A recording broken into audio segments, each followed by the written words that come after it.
realiza y vamos a continuar. Vamos a pasar a escuchar al señor Andrés del Campo, que va a abordar otro tema también muy importante,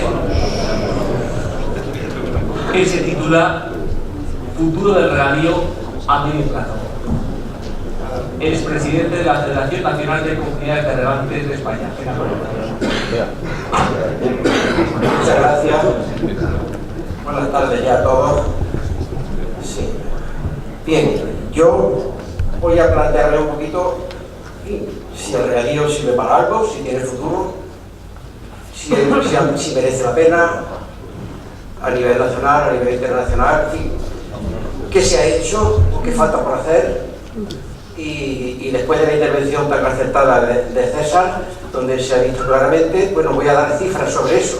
Por eso voy a poner diapositivas que voy a explicar brevemente, porque ya en la última hora estamos todos más cansados, pero sí voy a dar datos reales de lo que hay y de lo que se espera que ocurra. Y sobre todo marcaré las diferencias que hay, que son muchísimas, entre la política agraria comunitaria, que va por libre, con relación al regadío, y la política que se debería llevar, que es otra muy diferente. Voy a decir por qué. Entonces, en primer lugar, la siguiente diapositiva. Vamos a poner.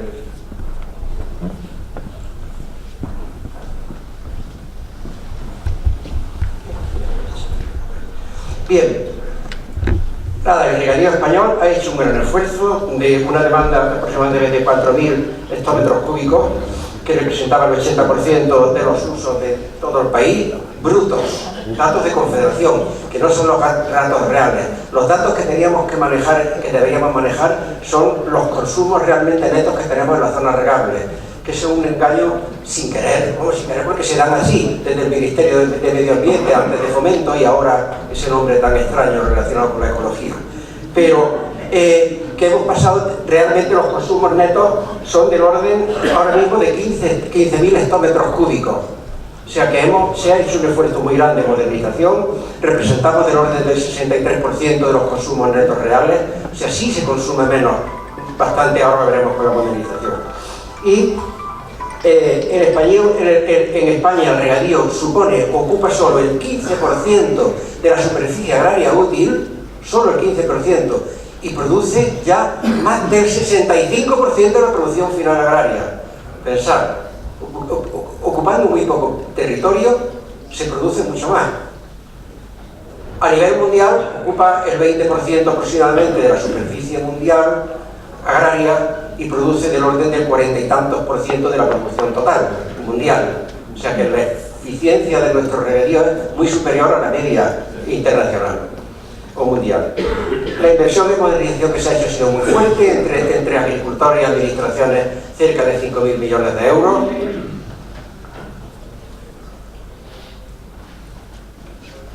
Para atrás. Ya. Bien, el esfuerzo que se ha hecho ha sido, fíjense lo que había. Antes del año 2000, esto es como una fotografía del regadío antes del año 2000, la última decena del siglo pasado y actualmente. El riego por gravedad representaba el 59% del riego total, que es la primera columna que está en color naranja. Alrededor de 2 millones de hectáreas había de riego de gravedad. De aspersión sobre 800.000 hectáreas, que representaba el 24%, localizados no llegaba a 600.000, que eran 17%, y comparado con el 2017, datos de diciembre, pues hemos pasado de ese riego de gravedad, que era el 59%, a un 24,8%. O sea, menos de la mitad. O sea, ha habido una transformación de 1.973.000 hectáreas, hemos pasado alrededor de 900.000 hectáreas de riego de superficie actualmente existente. En aspersión más o menos se mantiene, sigue siendo alrededor del 24%, y el riego localizado pasa ya del 51,4%, localizado en el goteo. O sea que ya más del 50% de la superficie regada en nuestro país se riega por goteo. Eso no pasa en ningún otro país del mundo. Y la suma del riego por goteo más aspersión, que son riegos modernizados, en España suma el 75%. O sea, el 75% de la superficie de regadío existente en España está modernizado. De eso podemos presumir. con relación a todos los demás países. Fíjese que en valor absoluto ya de riego localizado tenemos cerca de 2 millones de hectáreas. Sí es verdad que la mayor parte son frutales, sobre todo olivar, pero los consumos se han reducido sensiblemente. Aquí lo vemos. Esta es la tendencia. Bien, esta curva lo que representa es del año 2004, o sea, los consumos en hectómetros cúbicos a nivel de España que había, fíjense, desde el año 2004 hasta el año 2015. ¿Tiene puntero? Bueno, pues vean cómo se ha ido reduciendo ese comportamiento que ha habido, los consumos concretamente cada año. Entonces, y la tendencia, que es la curvita, la línea recta esta como es, reduciendo el uso del agua. O sea que esa es la realidad de lo que está pasando. A pesar de que digan que se consume igual, que se sigue gastando, eso es, estamos viviendo un fundamentalismo ecologista que luego lo sacaré a reducir. Bien, la siguiente. ¿Y qué se ha logrado con la modernización? Pues se ha logrado ahorro en las extracciones, de media más de un 25%. Hicieron un estudio los ecologistas, concretamente los de ADENA, en su momento, que no hizo mucho daño, que lo presentaron en Europa, no reflejaba la realidad, totalmente datos muy subjetivos, donde se decía que no había servido para nada la modernización de regadío en España, porque no se había ahorrado agua. Justo lo contrario, analizaban 4 casos concretos, donde evidentemente que eran zonas con riegos deficitarios, que lo que habían hecho era aumentar las garantías, y lo extrapolaron como lo hacen, para engañar. Tanto daño hizo que incluso engañó lo jugamos los fondos de desarrollo rural en España. Y costó trabajo convencerlos de que eso no era verdad. Demostramos desde la Federación Nacional, las comunidades que se analizaban, los datos que daban, y esos consumos que ellos decían que había aumentado era justo todo lo contrario. Entonces, se ha ahorrado un 25%, como se mostraba. Aumento de garantía, tanto para los usuarios como al medio ambiente. Se han disminuido muchísimo los retornos de riego, con lo cual se utiliza mucha menos agua, se contamina también menos, porque el agua simplemente arrastra los componentes que hay también en el suelo. Ha aumentado la productividad, pero la productividad de la tierra, o sea, en la misma tierra se produce mucho más, ya lo he dicho César antes, mucho más producto, el trabajo de mucha más calidad, y el empleo tanto directo como indirecto, porque se necesita también un empleo más tecnificado, hay mucha más tecnología. Ha aumentado la calidad de ese trabajo agrario y los retornos del agua, esos han disminuido sensiblemente. Y ha permitido también, que es importante, implantar en las zonas regantes, en las comunidades regantes, la tarifa volumétrica, que una parte sea variable, para que pueda suponer un pequeño estímulo. No es la solución, ni mucho menos, a los problemas del agua. La solución no es esa. Pero el implantar la tarifa volumétrica, sobre todo en los costes de energía, utilizando la tarifa económica, prácticamente se está implantando poco a poco y es muy conveniente para ese ahorro. ¿Qué es lo negativo de la modernización? Bueno, que el riego de superficie tiene una eficiencia muy baja en la distribución del agua, pero una eficiencia estupenda en la energía, porque el coste es casi nulo, si no nulo. Aquí hay un coste energético, ese es el caballo de batalla. Aquí ha coincidido que además ha cambiado el sistema tarifario y entonces se ha incrementado más de lo previsto, porque no estaba previsto los proyectos de modernización. Y no tenemos más remedio a partir de ahora de considerar ese binomio que ya se habló antes de agua-energía, y tanto monta, tan importante uno como otro, a evaluar los dos, y evidentemente luego veremos cómo incluso producir energía para el consumo, para abaratar esos costes, porque va a ser la clave de la viabilidad de los regadíos futuros. Entonces, ¿qué se ha conseguido con la modernización? Para las comunidades de regantes, para controlar a los propios usuarios, pues se ha optimizado la gestión de las comunidades de regantes, se ha mejorado la explotación y el mantenimiento de todas las instalaciones. Ya hay unas obligaciones que hacer, unos mantenimientos de algún modo sistematizado que se hace periódicamente.